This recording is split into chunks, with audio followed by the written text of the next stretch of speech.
I poured my life savings into opening the first upscale soul food restaurant in the city and reserved the three best tables for my family.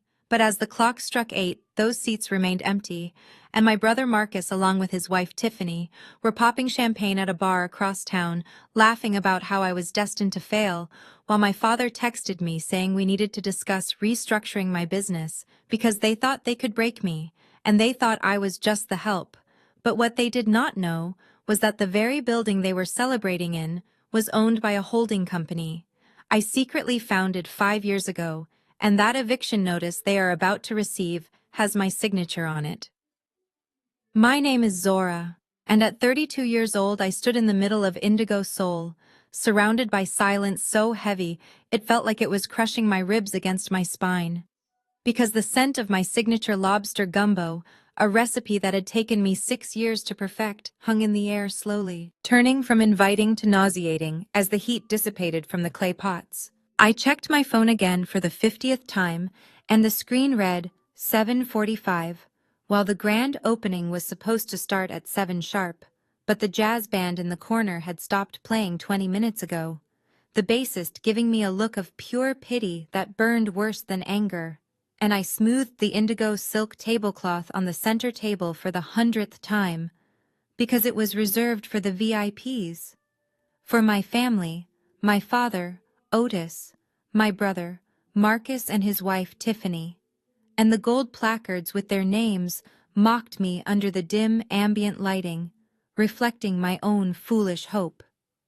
Back at me, Leo, my youngest server, a college student working his way through law school, approached me with hesitant steps, holding a pitcher of water that was sweating onto his black trousers, and whispered, "Chef Zora," his voice cracking slightly, "should we start clearing the appetizers, because the shrimp remoulade is getting warm, and the ice sculpture is melting onto the raw bar?" I looked at the pristine plates of untouched seafood, representing hundreds of dollars of inventory and hours of meticulous prep work all wasted, and I said, "Not yet, Leo," my voice sounding foreign to my own ears, too high and too desperate, because they are coming, and traffic is just bad. Downtown, I lied, and we both knew I was lying because the traffic app on my phone showed clear green lines all the way from the suburbs to the city center. But I could not admit it to him, and I could not admit it to myself. I walked back to the host stand clutching my phone like a lifeline, and my thumb hovered over my father's contact.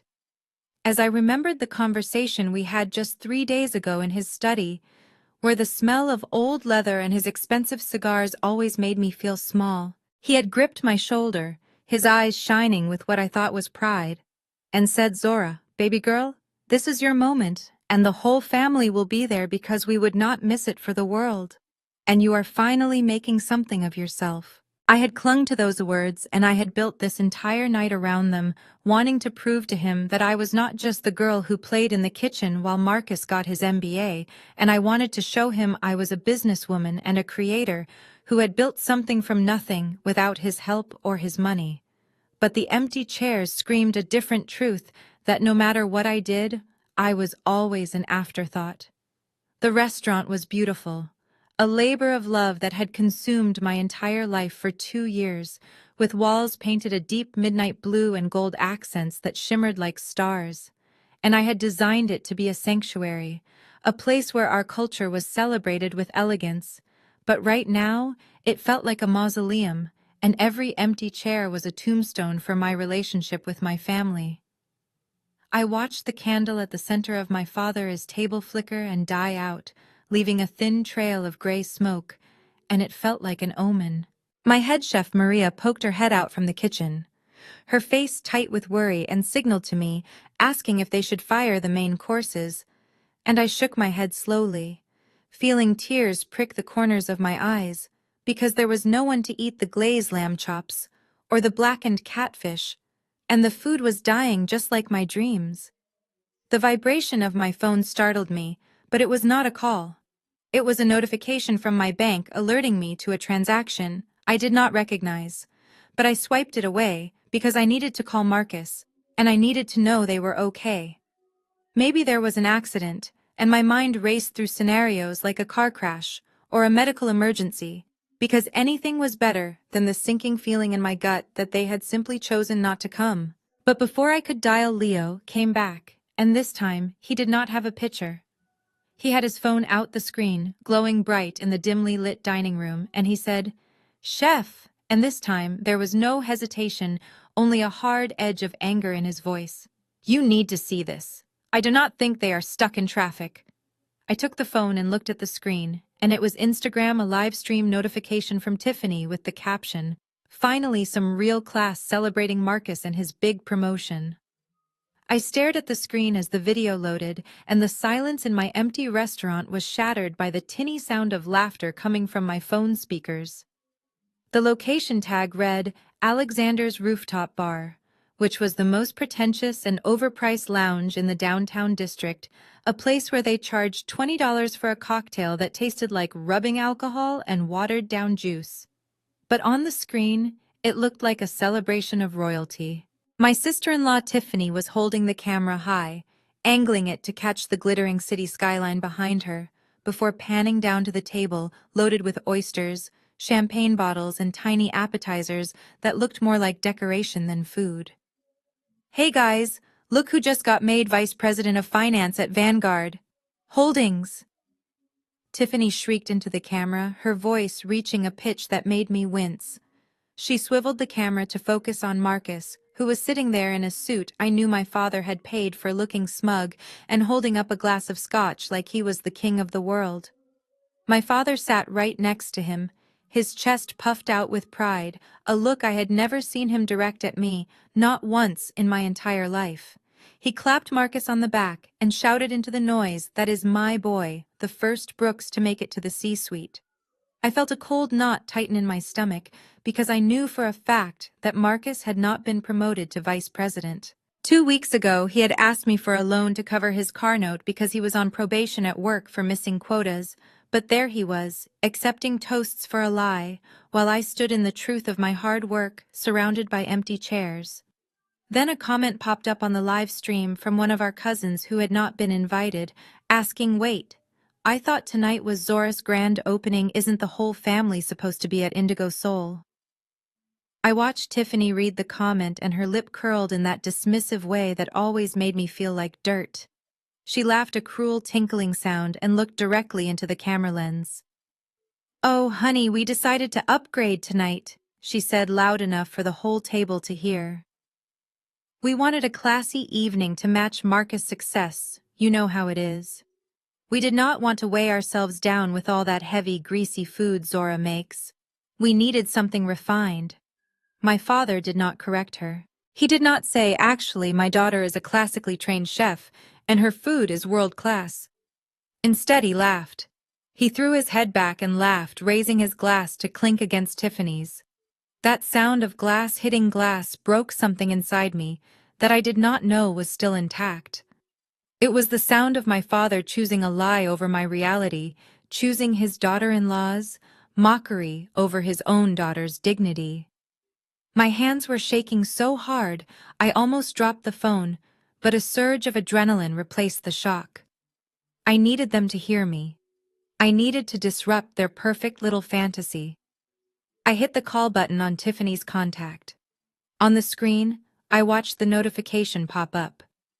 Tiffany looked at her phone, rolled her eyes, and showed the screen to Marcus, who smirked and waved his hand in a shooing motion. She sighed dramatically and accepted the call, but kept the live stream running so I could see her face as she spoke to me.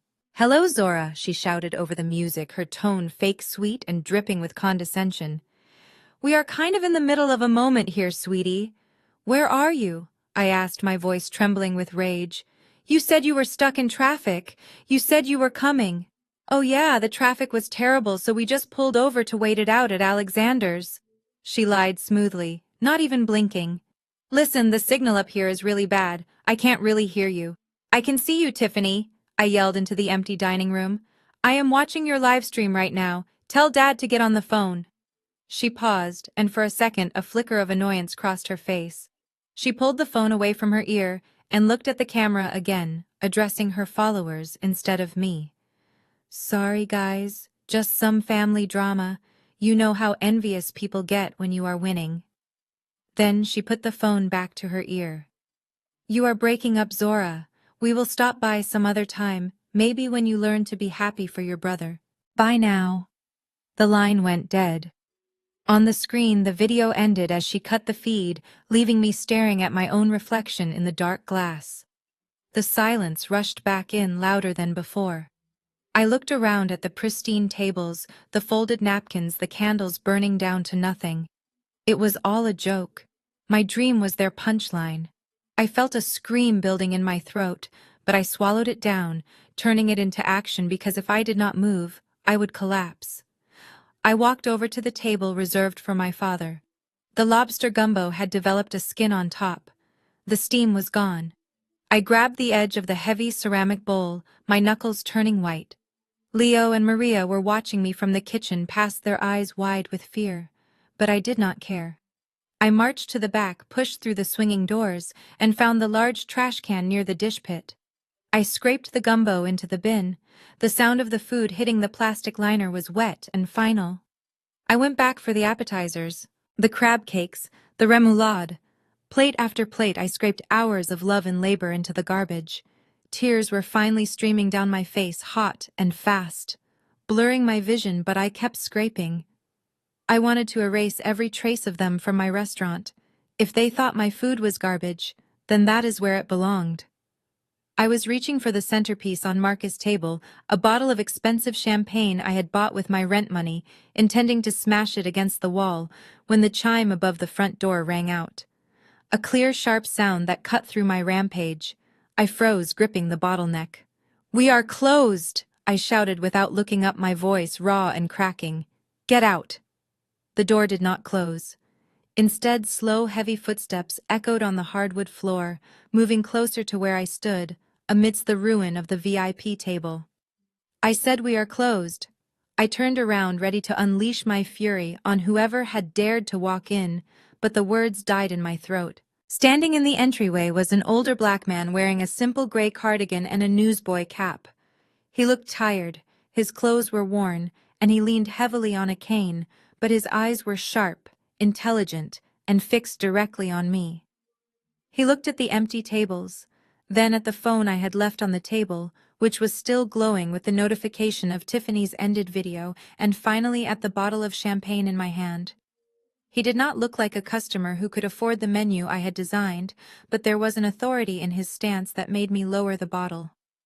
"The sign says grand opening," he said, his voice gravelly and deep. "Is the chef still cooking, or is she too busy throwing away perfectly good food?"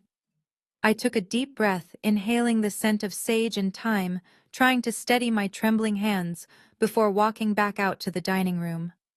I could not let this stranger see me crumble, because my dignity was the only thing I had left to serve. I carried the bowl of gumbo with the reverence it demanded, the steam curling up in lazy ribbons, carrying the rich aroma of the dark roux I had spent 4 hours stirring until it was the color of melted chocolate.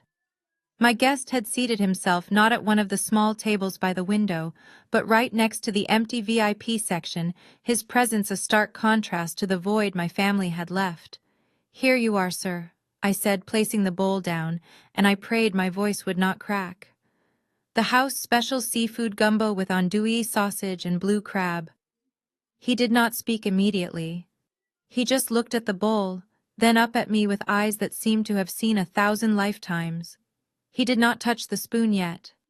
Instead, he looked past me at the 3 empty tables with their reserved placards standing like tombstones in a graveyard.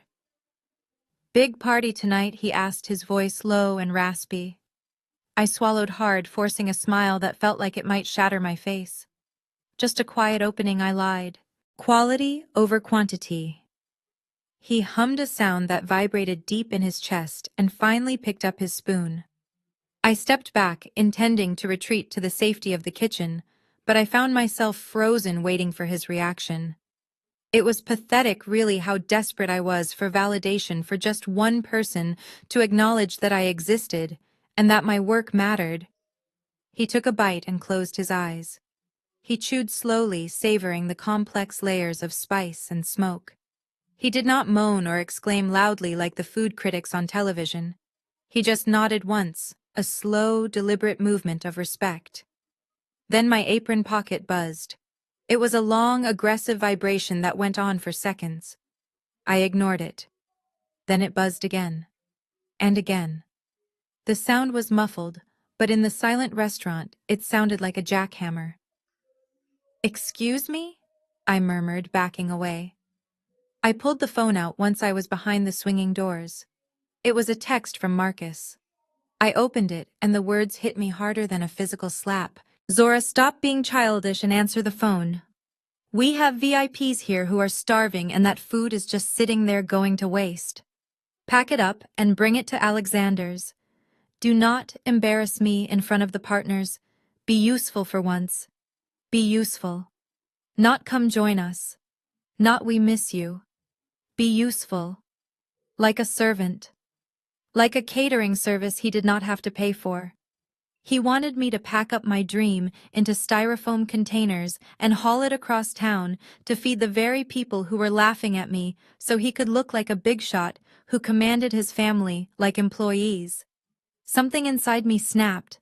It was not a loud snap, it was quiet and final. I looked at the phone, the screen glowing with his entitlement. I did not type a reply. I walked into the dry storage pantry where we kept the bulk ingredients. I walked over to the 50-pound drum of jasmine rice, removed the lid, and dropped my phone right into the center. I watched it sink beneath the white grains until it was completely buried. Then I put the lid back on. Silence. Beautiful, blessed silence. I went back to the line. I was not going to pack up anything. I was going to cook. I grabbed the vanilla beans and the heavy cream. I was going to make the best dessert of my life for the only person who had shown up. I worked with a feverish intensity, whipping the cream, until my arm burned, caramelizing the bourbon glaze until it was amber perfection. I plated a sweet potato tart, deconstructed with a pecan praline crunch and a dollop of spun sugar. It was art.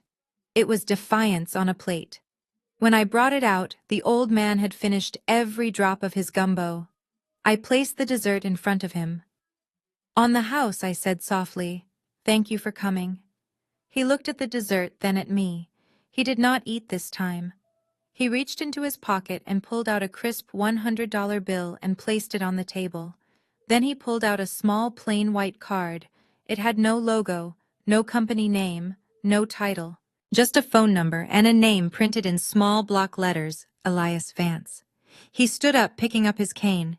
He did not say goodbye. He simply tapped the table twice with his knuckles and walked out into the night, leaving me alone with the money and the card. I picked up the card. On the back, in elegant, slanted handwriting, he had written 7 words that made my breath hitch in my throat. "This food deserves more than this." The morning sun filtered through the velvet drapes I had hand-sewn myself, catching the dust motes dancing in the air of my silent restaurant. I had not gone home. Instead, I had spent the entire night scrubbing the kitchen until the stainless steel gleamed like mirrors, and polishing the mahogany bar until my arms ached, because cleaning was the only way I knew how to process the ball of fire burning in my chest. I was currently wiping down the host stand, where the reservation book still lay open to the page, with my father's name on it, when the front door chime rang, not with the gentle welcome I intended, but with an intrusive demand. I did not have to look up to know who it was. The click-clack of expensive heels on my hardwood floors was a sound I knew better than my own heartbeat. Tiffany breezed in first, wearing oversized sunglasses and a white linen dress that looked ridiculous for a Tuesday morning in the city. She stopped in the center of the dining room and lowered her glasses, looking around with a wrinkled nose as if she smelled something foul. "Oh, Zora," she said, her voice echoing in the empty space. "It is so dark in here. I mean, I get the whole moody vibe you were going for, but it feels a bit too urban for this neighborhood, don't you think?" She ran a manicured finger along the back of a chair, checking for dust. "I think you should paint everything white, make it bright, make it cleaner, more approachable for the general public." I gripped the cleaning rag tighter. By general public she meant white people, and by urban she meant black. She was insulting my heritage and my design in the same breath. But before I could respond, my father and Marcus walked in. They did not look at me. They did not look at my tired eyes or the apron I was still wearing from the night before. They looked at the empty tables. "See," Otis muttered to Marcus, shaking his head. I told her. I told her the location was wrong and the concept was too niche. He walked over to the VIP table, the very table he was supposed to occupy 12 hours ago, and sat down as if he owned the place. He gestured for Marcus to sit beside him. Neither of them said hello.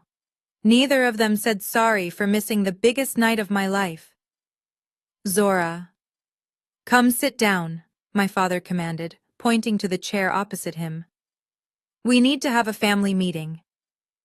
I walked over slowly, my steps heavy. I did not sit. I stood at the end of the table looking down at them. "You missed the opening," I said, my voice flat. Otis waved his hand dismissively as if swatting away a fly. "That is irrelevant, Zora. What matters is that the opening was a flop. I saw the pictures online. Empty tables. No buzz. You are already failing, and we cannot let the Brooks name be associated with failure." I felt the blood rushing in my ears. "I am failing because you sabotaged me." I wanted to scream, but I kept my mouth shut, waiting to see how low they would go. Marcus leaned back in his chair, crossing his legs. He looked hungover, his eyes bloodshot behind his designer glasses, but he wore the arrogance of a man who believed his own lies. "Look, sis," he said, flashing a pitying smile. "You are a great cook, nobody denies that. Your little gumbo or whatever is cute. But you do not have a head for business. You are emotional. You take things too personally." Tiffany chimed in, walking over to stand behind Marcus, resting her hands on his shoulders. "Exactly. We were talking about it at the brunch this morning. You need a face for the brand, someone who knows how to talk to investors, someone who looks the part." She looked me up and down, her gaze lingering on my natural hair and my work clothes. My father cleared his throat and leaned forward, clasping his hands on the table. "We have a solution, Zora. We are not going to let you sink. We are going to save you from yourself." He nodded at Marcus. My brother reached into his leather briefcase and pulled out a thick document bound in a blue folder. He slid it across the table toward me. The sound of the paper sliding against the wood was like the hiss of a snake. "What is this?" I asked, staring at the folder without touching it. "It is a management agreement," Marcus said, his voice smooth and practiced. "Since you are struggling, Dad and I decided it is best if I take over the business operations. You will stay on as head chef, of course. You can cook whatever you want within reason.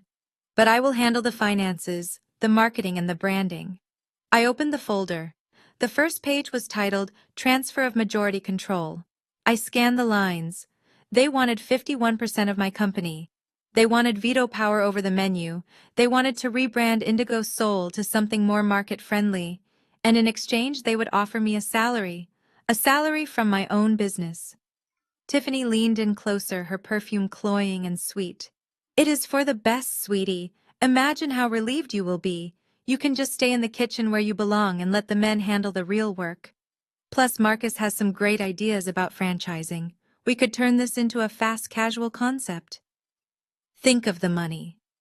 My father looked at me, his eyes hard and expectant. "Sign it, Zora. Do not be stubborn. This is the only way you survive." I looked at the contract, then at my father, then at Marcus. They really believed this. They really believed I was so desperate, so weak, that I would hand over my life's work to the very people who left me standing alone in the dark. I looked at Marcus's hand resting on the table and noticed his watch was new, probably bought with the money he claimed he didn't have. I reached out and placed my hand on the contract. Their eyes lit up. They thought they had won. They thought I was broken.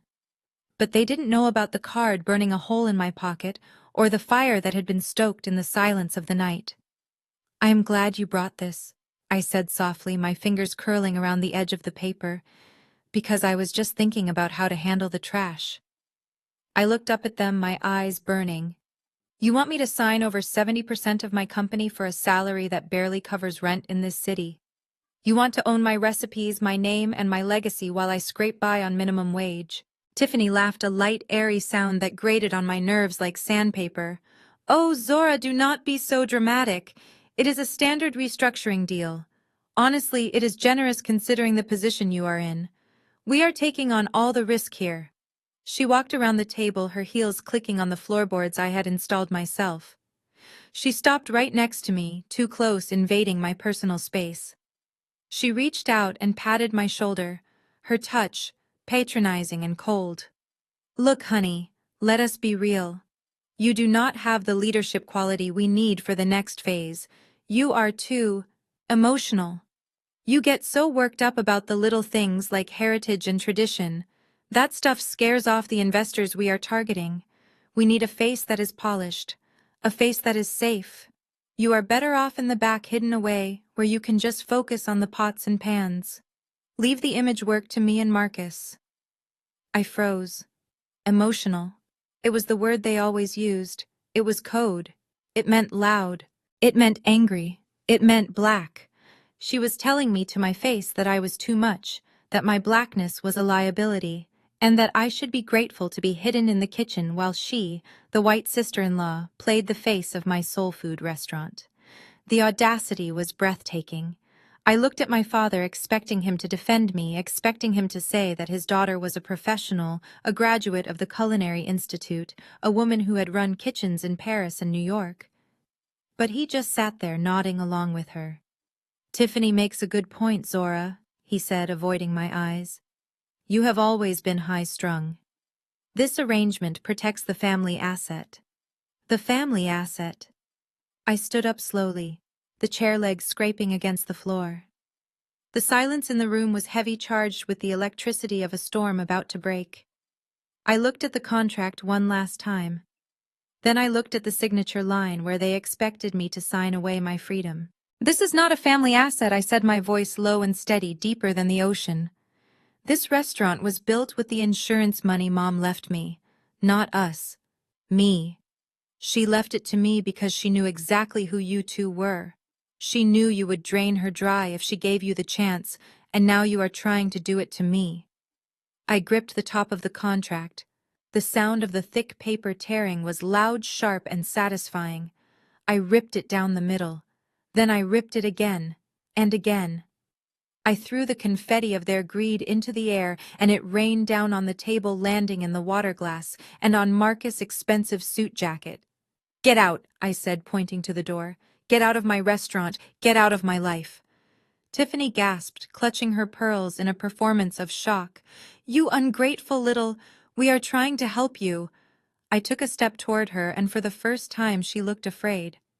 I do not need your help, and I definitely do not need your permission to exist in my own space. Get out before I call the police and have you removed for trespassing. Marcus stood up, brushing the paper scraps off his lap. He did not look angry. He looked calm, cold, calculated. He buttoned his jacket, slowly adjusting his cuffs, with the precision of a man who held all the cards. He walked to the door, stepping over the torn contract without looking down. He opened the door and held it for Tiffany and my father. Before he walked out, he turned back to me, a cruel smirk playing on his lips.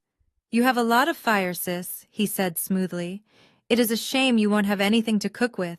I made a few calls this morning to the regional suppliers, the ones who deliver your seafood, your produce, your meat.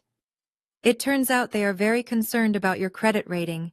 They have decided to halt all deliveries effective immediately. He paused, letting the weight of his words crush the air out of the room. Good luck running a restaurant with an empty pantry, Zora. Let us see how long that pride lasts when you are serving air to empty tables. The door slammed shut, leaving me alone in the silence, the echo of his threat bouncing off the walls. I stood there, staring at the closed door, realizing that the war had just begun, and I had no ammunition. 3 days had passed since I threw my family out of Indigo Soul, and the silence from their end was more terrifying than their shouting. I had expected angry texts or perhaps a lawsuit, but instead there was only a heavy, ominous quiet that hung over my life like storm clouds.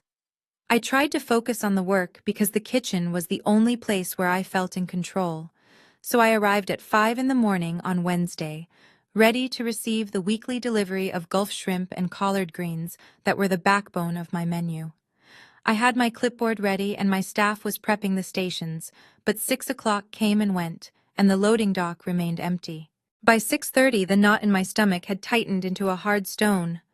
I called Mr. Henderson, my seafood supplier, who had known me since I was a culinary student peeling potatoes for minimum wage. Usually he answered on the first ring with a joke about the weather, but this time it went to voicemail. I called again, and again.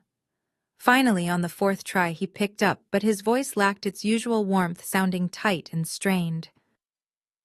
"Zora, I was just about to call you," he said, and I could hear the lie in his voice before he even finished the sentence. "Listen, we can't make the drop today, or next week."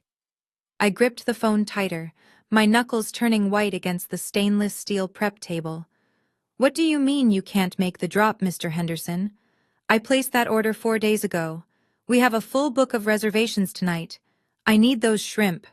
There has been a change in policy," he stammered, and I could hear papers shuffling in the background as if he was looking for a script. "Management has flagged your account. We are moving to a cash-on-delivery model for high-risk clients, but even with cash we can't schedule a truck until the credit hold is cleared." High risk. The words echoed in my head. I have never missed a payment in my life. My credit is perfect.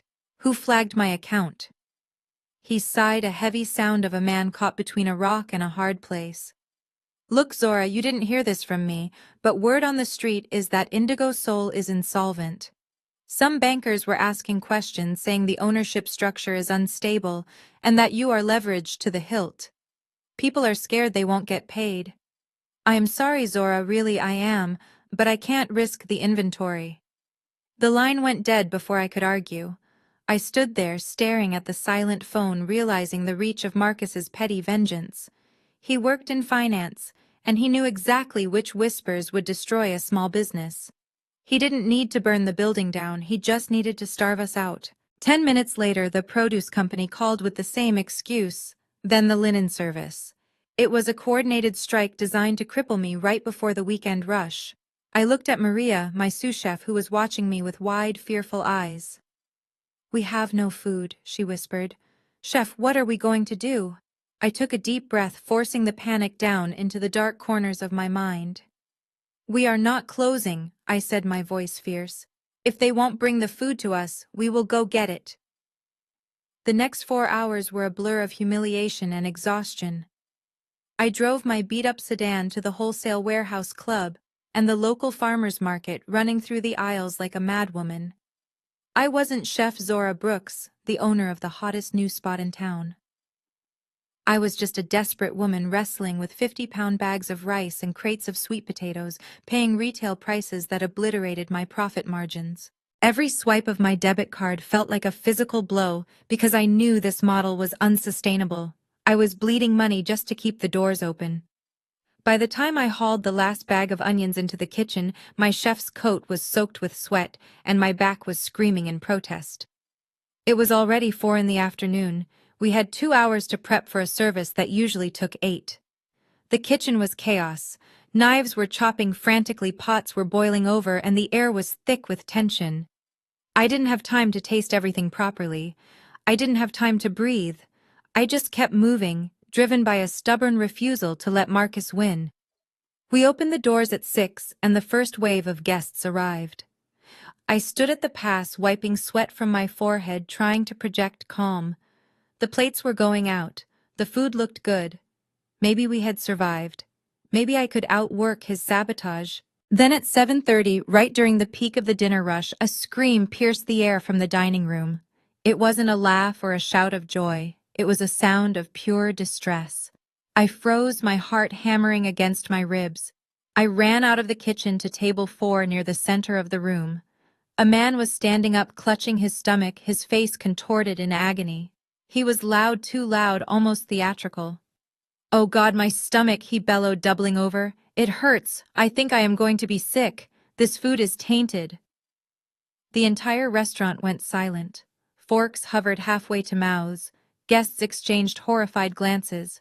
I rushed over, my hands raised in a calming gesture. Sir, please sit down. What is wrong? Let me get you some water. Do not touch me, he shouted, pulling away from me as if I were contagious. He looked around the room, making sure he had everyone's attention. I ate the shrimp, and now I feel like I am dying. This place is filthy. You are poisoning people. He retched violently, and although nothing came up, the sound was enough to make 3 other tables put down their napkins and ask for their checks. I looked at the man closely.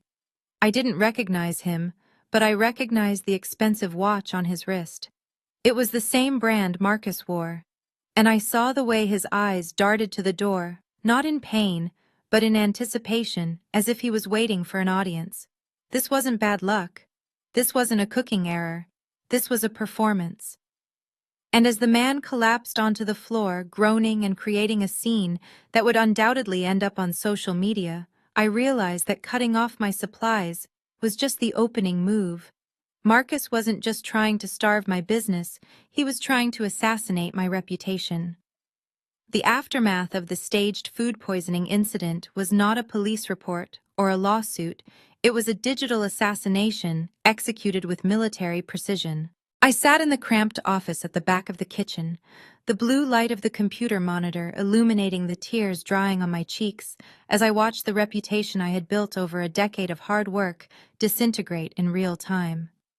It started with a notification on my phone, a single ping that sounded innocent enough, but it was followed by another and another, until the device was vibrating continuously on the metal desk like a dying insect.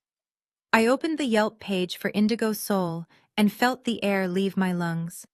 At 5 o'clock that evening, we had a perfect 5-star rating based on legitimate feedback from our soft opening guests. Now at midnight, we were plummeting toward 2 stars. The reviews were pouring in by the minute, posted by accounts that had been created that same day, with generic names and stock photos, but the venom in their words was specific and calculated. One review from a user named Patriot's Mom read, "I was horrified by the service here. The owner Zora was incredibly rude to my family and made several anti-white comments when we asked for a modification to our order. We felt unsafe and discriminated against. Do not support this racist establishment." My hands shook as I scrolled down. Another review posted 3 minutes later claimed they found a clump of coarse hair in their grits. They even posted a grainy photo that looked like it had been taken in a bathroom, but in the court of public opinion, the truth did not matter, only the perception. There were dozens of them, accusations of roaches, claims that the food was cold and overpriced, lies about staff hygiene. It was a deluge of hate designed to trigger every bias and fear in the potential customer base, and I knew exactly who was writing the script. The language used the specific triggers like reverse racism and hygiene. It all sounded exactly like the things Tiffany whispered when she thought I could not hear her. Then the phone started ringing. It was not suppliers this time, it was customers. I let the first few go to voicemail, but the blinking light on the receiver taunted me, so I finally picked up. Indigo Soul. "This is Zora," I answered, my voice cracking with exhaustion. "Hi, this is Mrs. Gable. We have a reservation for a party of 12 this Saturday for my husband's birthday. I just saw the reviews online about the health code violations and the political atmosphere. We are going to have to cancel. We just cannot risk it." I tried to explain. I tried to tell her it was a smear campaign, that our health score was a perfect 100, but she cut me off. She did not want to hear excuses, she just wanted her deposit back. The next call was a cancellation, and the next. I watched the reservation tablet on my desk, which had been a colorful mosaic of bookings just hours ago, turn into a sea of gray canceled blocks. My weekend revenue, the money I needed to pay the staff and keep the lights on, evaporated before my eyes. I was watching my dream bleed out, and there was no tourniquet strong enough to stop it. Just as the silence of the empty kitchen began to press in on me, My personal cell phone buzzed with a text message. I knew who it was before I even looked. The timing was too perfect, the cruelty too synchronized. I picked up the phone. It was Tiffany. "See, sweetie," she wrote, followed by a sad face emoji. "I told you that you were in over your head. The public is brutal, and you do not have the experience to handle a PR crisis like this. This is going to bankrupt you, Zora. But the offer is still on the table. Marcus can make this all go away. He has connections with reputation management firms. We can scrub the reviews and rebrand. Just sign the paper and let the adults handle the business. We are only trying to save you from yourself." I stared at the screen, reading the message over and over until the words blurred. They were not trying to save me. They were the ones drowning me so they could pretend to be the lifeguards. They wanted me desperate. They wanted me broken. They wanted me to believe that I was worthless without them, just like they had made me feel my entire childhood. I felt a wave of nausea so strong I had to close my eyes. I was ready to quit. For the first time in my life, I truly considered giving up. I reached for my apron, intending to untie it and leave it on the desk, a symbol of my surrender. I would sign their contract. I would become their employee. I would let them win because I did not have the fight left in me. As I fumbled with the knot at my waist, my hand brushed against something stiff in the deep front pocket of the apron. I paused. I had forgotten it was there amidst the chaos of the food poisoning actor and the frantic run to the market. I reached in and pulled out the plain white card. It was heavy stock, almost warm to the touch. There was no logo, no fancy embossing, just a name and a number, Elias Vance, and on the back, the handwritten note in ink that was still dark and bold.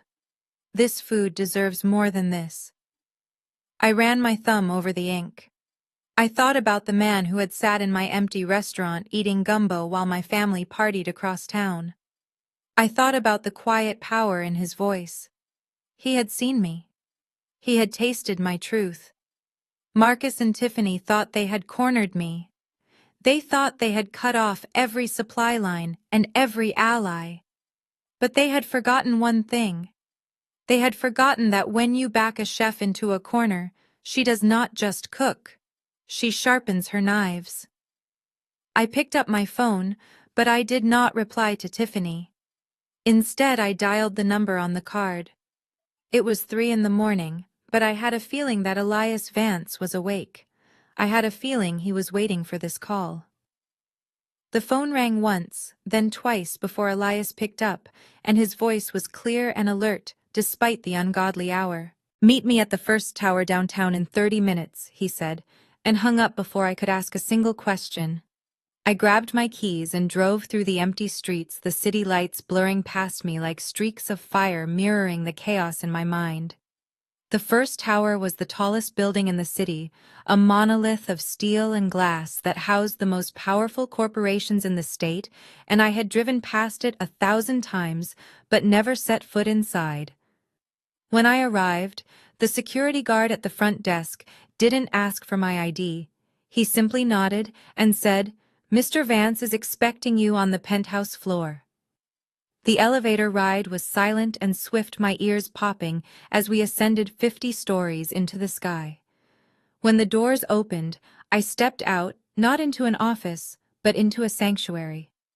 The entire floor was open concept, with floor-to-ceiling windows offering a panoramic view of the sleeping city, and in the center sat a large mahogany desk where Elias was waiting. He wasn't wearing the humble cardigan from the restaurant.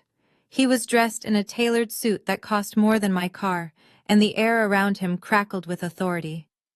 "Sit down, Zora," he said, gesturing to the leather chair opposite him. I sat, my hands clutching my purse.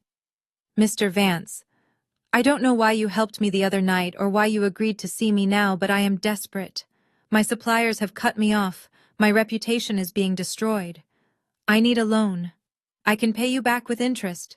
I just need to bridge the gap until I can clear my name." Elias leaned back, steeping his fingers. "You don't need money, Zora. Money is a temporary fix for a permanent problem. You need the truth." He slid a thick file folder across the polished surface of the desk. It looked disturbingly similar to the contract Marcus had tried to force me to sign, but this one was stamped with the logo of a private investigation firm. "Open it," he commanded. I opened the folder. The first page was a credit report, but not mine. It was Marcus's. The numbers were staggering. He had 6 maxed-out credit cards, 2 defaulted car loans, and a gambling debt that ran into the 6 figures. But that wasn't the worst part. I flipped the page and saw a loan application from a predatory lender dated 3 weeks ago. Under the collateral section, Marcus had listed Indigo Soul LLC and the property deed to my father's house. He forged my signature. I whispered, my voice barely audible. He listed himself as the owner. He didn't just forge it. Elias said, his voice hard. He has been leveraging your success to float his failures for months. That promotion he was celebrating, it doesn't exist. He is on administrative leave for embezzlement, and he is using your restaurant as his golden parachute. If you sign that management agreement, he will drain your business dry within a month to pay off his bookies and leave you with the debt. I felt the room spin. My brother, my own flesh and blood. He wasn't just jealous, he was a criminal. He was willing to destroy my life to save his own skin, and my father was either too blind to see it, or too complicit to care. "Why are you telling me this?" I asked, looking up at Elias through a veil of tears. "Why do you care?" Elias stood up and walked to the window, looking out at the city below. "Because I know what it is like to be the one who does the work while others take the credit. I built this company from nothing, Zora. I started washing dishes, just like you started peeling potatoes. I see the fire in you, and I hate seeing a fire like that extinguished by mediocrity." He turned back to me, his eyes locking onto mine. "I own the building Marcus rents for his firm. I own the note on your father's house, which the bank sold to my distressed asset fund last week. I hold all the cards, Zora, and now I am handing them to you." He reached into his jacket pocket and pulled out a single sheet of paper. It wasn't a check. It was a partnership agreement. "I don't want to lend you money," he said. "I want to invest in you. I want to buy 40% of Indigo Soul, not to control it, but to protect it. With my name on your board, no supplier will dare cut you off, no bank will turn you away. And as for Marcus," he let the sentence hang in the air, a dangerous promise lingering in the silence. "You have a choice tonight," he continued, walking back to the desk. "You can take a loan, try to patch things up, and hope your family develops a conscience. Or you can partner with me and we can burn his house of cards to the ground. So tell me, Zora, do you want to save your restaurant, or do you want to get revenge?" I looked at the file with Marcus's lies. I looked at the partnership agreement. I thought about the empty tables. I thought about the fake food poisoning. I thought about the way Tiffany looked at me like I was dirt. I picked up the pen. "I want both," I said. The lunch rush that day was a ghost of what it should have been. At 12:30 on a Thursday, Indigo Soul should have been buzzing with the sounds of business deals being made over shrimp and grits, and the clatter of silverware against porcelain, but instead, the dining room echoed with the hollow silence of 3 occupied tables. My staff moved through the room like phantoms afraid to speak above a whisper, because the tension in the air was thick enough to choke on. I was standing at the pass, checking a garnish on a plate of fried green tomatoes, when the front doors swung open with a violence that made the few customers jump. It was not a hungry crowd. It was a squad of 4 men in beige uniforms wearing the grim expressions of executioners. They marched past the host stand, ignoring Leo's polite greeting, and headed straight for the kitchen. The man in front flashed a badge that caught the light, but he moved it so fast it was barely a blur. "City Health Department!" He barked, his voice loud enough to carry to the back of the dining room. We received a credible anonymous tip regarding severe sanitation violations, including vermin infestation and improper food storage. We are here to conduct an immediate emergency inspection. My heart hammered against my ribs like a trapped bird. An anonymous tip. It was so transparent it was almost laughable. I knew exactly who had called them. I knew exactly whose voice had whispered lies into the receiver to trigger a raid of this magnitude during service hours. I wiped my hands on my apron and stepped forward, blocking the entrance to the line. "You are welcome to inspect," I said, keeping my voice steady despite the trembling in my knees. "But you will do so respectfully. My kitchen is clean." "Respect is earned," the inspector sneered, pushing past me. He signaled to his team and they descended on my kitchen like locusts. They did not just look, they tore. They dumped out bins of fresh chopped vegetables onto the counters, claiming they needed to check the bottoms of the containers. They ripped open bags of dry goods, spilling rice and flour onto the floor. They aggressively shoved thermometers into cooling meats, practically daring the temperature to be 1 degree off. I watched Maria, my sous chef, shrink into the corner, tears welling in her eyes as one of the men berated her for the placement of her sanitizing bucket. They were trying to break us. They were trying to find one single hair, one smudge of dirt, one chaotic moment that they could use to slap a condemned sticker on my window. I felt a pull to look outside.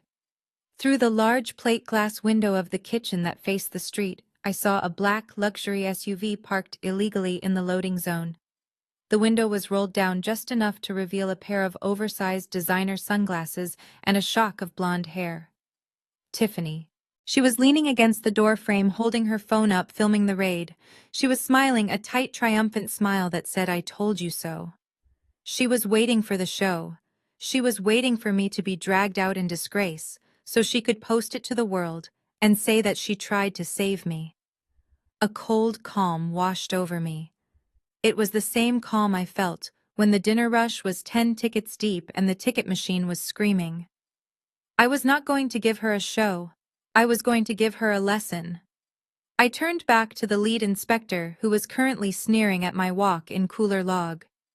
"You are wasting your time looking for dirt that does not exist," I said, my voice dropping an octave. He turned to me, expecting me to beg. "We will see about that. Your logs look suspicious. No kitchen is this consistent." I walked over to the shelf above the prep station and pulled down 3 thick binders. They were color-coded and labeled with the obsession of a woman who knew she had to work twice as hard to get half the credit. "Here are the digital backups," I said, slamming the first binder onto the stainless steel table. "Every temperature check for the last 6 months is time-stamped and uploaded to the cloud. Here are the pest control certificates from a licensed vendor dated yesterday. And here is the invoice for the deep clean we did on Monday." I opened the binder to a page I had printed out that morning, and this, I pointed to a highlighted section, is the city code section, 4 paragraph 3, stating that an anonymous complaint without physical evidence cannot be grounds for an immediate shutdown unless immediate danger is observed. "Do you see any immediate danger, sir?" He looked at the binder. He looked at the spotless floor where his men had failed to find a single dropping. He looked at the thermometers that read perfect safe zones. He looked at me, and he saw that I was not a scared little girl he could bully. I was a professional who knew his job better than he did. He flipped through the pages aggressively, trying to find a missing signature or a smudge of ink. He checked the dates. He checked the vendor licenses. He spent 20 minutes trying to find a loophole, but my diligence was a fortress he could not breach. "Pack it up," he finally grunted to his team, his face flushing red with frustration. He ripped a pink sheet off his clipboard and shoved it at me.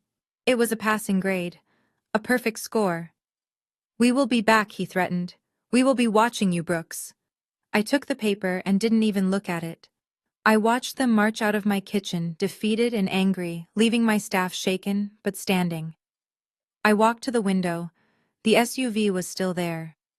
Tiffany was still filming, waiting for the red sticker, waiting for the tears. I stood directly in the center of the window frame. I did not scream. I did not cry. I looked straight into her camera lens, straight into her soul. I held up the pink inspection sheet, the paper fluttering slightly in the air conditioning. Then slowly, deliberately, I raised my other hand. I didn't wave. I extended my middle finger, a gesture of pure, unadulterated defiance. I saw her smile falter. I saw her lower the phone. She rolled up the window and the SUV peeled away into traffic. She had sent an army to destroy me, and I had sent them back with a certificate of excellence. The war was far from over, but for today the kitchen was still mine. The adrenaline from the health inspection had barely faded when the knocking started on my apartment door. It was not the aggressive pounding of an enemy, but a weak rhythmic tapping that sounded almost apologetic. I checked the peephole and saw my father standing in the hallway, his shoulders slumped and his usually crisp fedora held nervously in his hands. He looked 10 years older than he had that morning at the restaurant, and for a fleeting second, a treacherous instinct sparked in my chest. The instinct to open the door to comfort him, to be the dutiful daughter I had been trained to be. I unlocked the deadbolt and opened the door, but I did not step aside to let him in. I stood in the threshold, a physical barrier between my sanctuary and the chaos he represented. "Can I come in, Zora?" he asked, his voice trembling. "Please. I have nowhere else to go." I stepped back silently, and he shuffled into my living room, collapsing onto the sofa as if his legs could no longer support the weight of his own choices. He put his head in his hands, and I saw his shoulders shaking. My father, the man who demanded absolute stoicism, was crying in my living room. I went to the kitchen and poured him a glass of water, placing it on the coaster with a heavy thud, but I did not sit next to him. I sat in the armchair across the room, creating a chasm of distance that I needed for my own survival. "It is all falling apart, Zora," he whispered, looking up at me with wet, red-rimmed eyes. "Marcus is in trouble, real trouble. The kind money cannot just fix overnight." I crossed my arms. "I know he is in trouble, Dad. He tried to steal my business to fix it. And when that did not work, he tried to destroy my reputation. I do not have any sympathy left for Marcus." "No, you do not understand," Otis said, leaning forward, desperation making his voice shrill. "It is not just his reputation, it is everything. The sharks are circling. He borrowed money from bad people, Zora. And the bank loans. Oh God, the bank loans." He took a shaking sip of water, and what he said next froze the blood in my veins. He needed collateral, Zora, for the big bridge loan, the one that was supposed to launch the investment firm. He needed a tangible asset with high equity. My house was already leveraged, so we used yours. I stared at him, my mind struggling to process the words. My house, this apartment, the one I bought 5 years ago with the inheritance Mom left specifically for me. The deed was in my safe. Or at least I thought it was. "What do you mean you used mine?" I asked, my voice barely a whisper. "I never signed anything. The deed is locked away." Otis flinched and looked down at his shoes, unable to meet my gaze. "We had a copy of your signature from the old car insurance papers. Marcus said it was just a formality. He said he would pay off the loan in 3 months before anyone even noticed the lien on the property. We accessed the safe when we watched your cat last Thanksgiving. We took the deed, Zora." I felt the room tilt. They had broken into my safe. My father and my brother had conspired to commit grand larceny and fraud against me while I was on vacation, trusting them with my home. "So you stole my house," I said, the realization settling over me like a shroud. "You stole my home to fund Marcus gambling and his wife's designer bags." "We did not steal it," he pleaded, tears streaming down his face again. "We just borrowed the equity. But now the bank is calling the loan. They sent a notice of default this morning. If Marcus cannot show proof of a new income stream or a new asset by Monday, they are going to foreclose. They are going to take your apartment, Zora. You will be on the street." He looked at me with those pleading eyes, weaponizing his tears. "That is why you have to sign the management agreement. If you sign over 51% of Indigo sold to Marcus, he can use the restaurant as the new collateral. He can satisfy the bank. He can save your home. Please, Zora. Do it for the family. Do it so you do not lose your roof." I looked at the man sitting on my sofa. For 32 years I had craved his approval. I had cooked his favorite meals. I had made straight A's. I had built a business hoping he would finally look at me with the same pride he wasted on Marcus. But as I looked at him now, begging me to sacrifice my dream to fix a crime he committed against me, I realized the truth. He did not love me. He did not even like me. To him, I was just a resource. I was a tool to be used and discarded to keep his golden child warm. My heart didn't break. It disintegrated. It turned into dust and blew away, leaving a cold, hard cavity in my chest where my daughterly devotion used to be. I stood up and walked to the window, looking out at the city lights. I saw the reflection of a woman who had nothing left to lose because her family had already taken everything. I remembered the file Elias Vance gave me. I remembered the power of the truth. If I signed the papers now in private, they would win. They would bury the fraud and I would be their slave forever. But if I played this right, I could end it all. I turned back to my father. My face was dry. My hands were steady. "Okay, Dad," I said softly. He looked up, hope flooding his face, a pathetic sight. You will do it. I will sign," I said, walking over to the door and opening it wide. "But I am not signing it here. And I am not signing it in secret."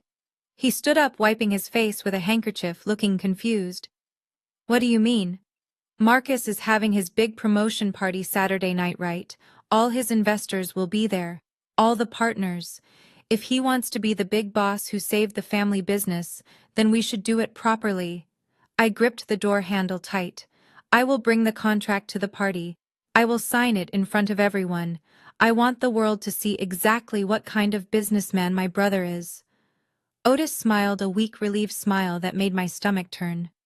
"Oh, Zora, thank you. That is a wonderful idea. A public signing. It will restore confidence in the brand. You are a good girl. I knew you would do the right thing." He walked out into the hallway, believing he had manipulated me one last time. He didn't see the fire in my eyes. He didn't know that I wasn't coming to save Marcus. I was coming to bury him. "I will see you Saturday, Dad," I said, and closed the door, locking it tight against the monsters who shared my last name. I sat in the plush leather chair of a conference room that cost more per hour than my father made in a month and looked down at my phone.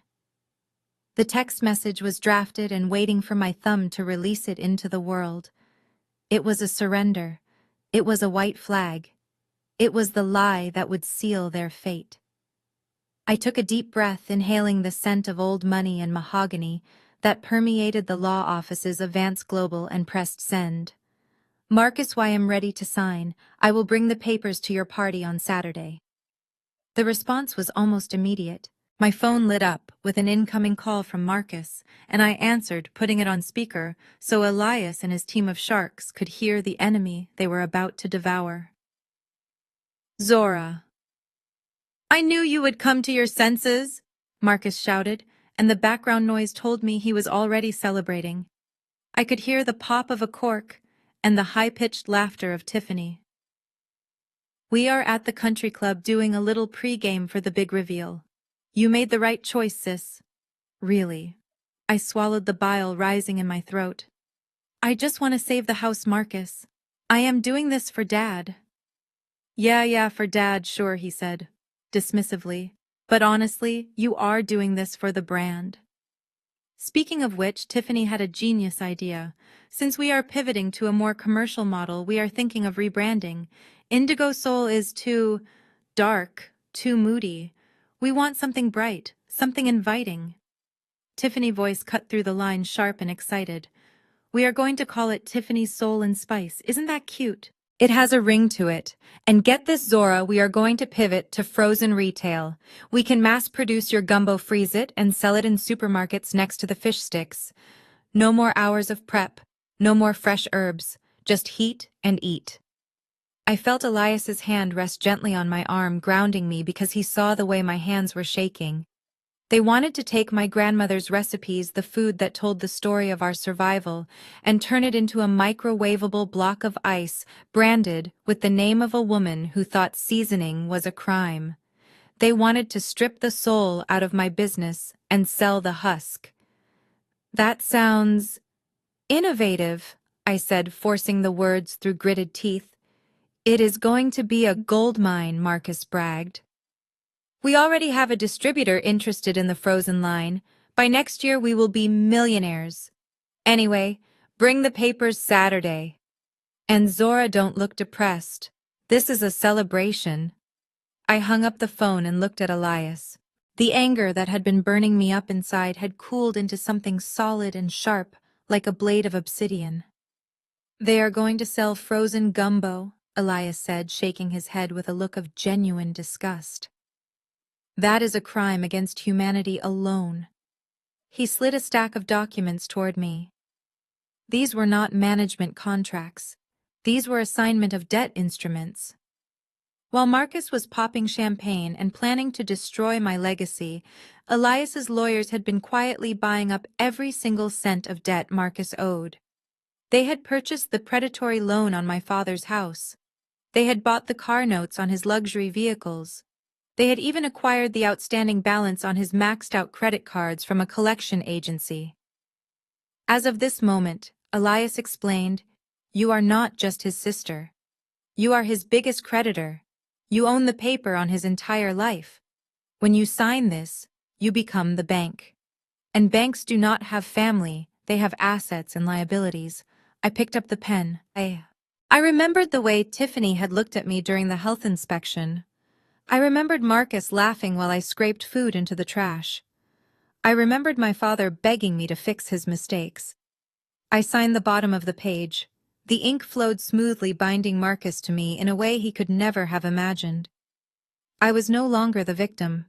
I was the executioner, and he had just handed me the axe. Elias smiled, a wolfish grin that reached his eyes. The transfer is immediate. By Saturday night you will have full legal standing to call in the loans. If he cannot pay, and we know he cannot, you can seize his assets, all of them. I stood up, feeling lighter than I had in weeks. I had the power. I had the plan. I was going to walk into that party and burn his world down with the very paper he thought would save him. I walked out of the office building and into the cool evening air, feeling the city wind on my face. My phone buzzed again. It was Tiffany. "Hey, sweetie, just one more thing," she said, her voice dripping with that fake sweetness that made my skin crawl. "Since we are going to be celebrating Marcus's big promotion and the new ownership, we are going to be short-staffed on the floor. I need you to do me a tiny favor." I paused, waiting for the indignity. "What is it, Tiffany?" "Well, you know the layout of the room and the flow of service better than anyone," she said. "And honestly, we want you to feel included. So I need you to wear the server uniform. You know, the black pants and the white shirt. I need you to pass the hors d'oeuvres and keep the champagne glasses full. It will look good for the investors to see the family pitching in. Be useful, Zora." She wanted the founder of the company to play the servant at her own acquisition. She wanted to parade me around in a uniform, pouring drinks for the people who were stealing my dream, just to put me in my place one last time. I closed my eyes and smiled, a cold, terrifying smile. She wanted me to serve. Fine. I would serve. I would serve them a dish they would never forget. "I will be there, Tiffany," I said, my voice steady. "And I will be wearing exactly what I need to wear." I hung up the phone and looked at the reflection of the woman in the glass doors of the skyscraper. She did not look like a server. She looked like a queen coming for her crown. For the first time in 10 years, I did not walk into a restaurant supply store to buy non-slip shoes or a new knife roll. Instead, I walked into the most exclusive boutique in the city, the kind of place where the door is locked until a security guard decides you look wealthy enough to enter. I was still wearing my street clothes, and I saw the sales associate scan my worn sneakers with a look of practiced disdain, but I did not care, because today my credit limit was not defined by the meager profits of a struggling restaurant, but by the backing of Elias Vance. I walked straight past the rack of sensible cocktail dresses and went to the back where the evening gowns hung like colorful waterfalls of silk and chiffon. "I am looking for something specific," I told the woman who had trailed me suspiciously. "I need a dress that does not just say I arrived. I need a dress that says I own the room." She hesitated for a moment, then saw the cold determination in my eyes and nodded, pulling out a gown that took my breath away. It was a deep midnight blue, the exact color of the walls in my restaurant, the color of the indigo plant my ancestors had cultivated. It was structured and architectural, with a sharp neckline and a train that demanded space. It was not a dress for a server, it was a dress for a queen. As I stood on the pedestal in the fitting room, watching the tailor pin the hem, a wave of nausea suddenly washed over me. I gripped the velvet curtains, my breath coming in short, sharp gasps. What was I doing? I was about to walk into a room full of people and publicly humiliate my own flesh and blood. I was about to destroy my brother's career and expose my father's shame to the world. I remembered Marcus teaching me how to ride a bike when we were 7. I remembered my father carrying me to bed when I fell asleep on the couch. Were those memories lies too? Was I becoming just as heartless as them? Then I closed my eyes and the image changed. I saw my father sitting on my couch crying fake tears while admitting he had stolen the deed to my home. I saw Marcus laughing on a live stream while I scraped my hard work into the trash. I heard Tiffany's voice calling me emotional and telling me to wear a uniform to serve her guests. They had erased the little girl on the bike a long time ago. They had killed her with their greed, and if I stopped now they would not hesitate to finish the job and leave me homeless. The nausea passed, replaced by a cold iron resolve. I told the tailor to leave the pins. I was taking it today. After the boutique, I went to a salon I had never dared to afford. I told the stylist to take down the tight bun I had worn for a decade, the hairstyle of a woman who needed to keep her hair out of the food. I wanted it down. I wanted it big. I wanted my natural curls to frame my face like a lion's mane, unapologetic and wild. When she spun the chair around, I almost didn't recognize the woman staring back at me. She looked dangerous. I met Elias in the lobby of the hotel where the party was being held. He was waiting by the concierge holding a thick leather portfolio. He looked at me, and for the first time since we met, a genuine smile touched his eyes. "You look ready," he said simply. "I am ready," I replied, my voice steady. "Do you have it?" He opened the portfolio and handed me a document stamped with the official seal of the city registrar. It was a transfer of deed. "My legal team finalized it 10 minutes ago," Elias said, keeping his voice low. "The holding company that owns this hotel and the office tower attached to it has just completed a majority stock transfer.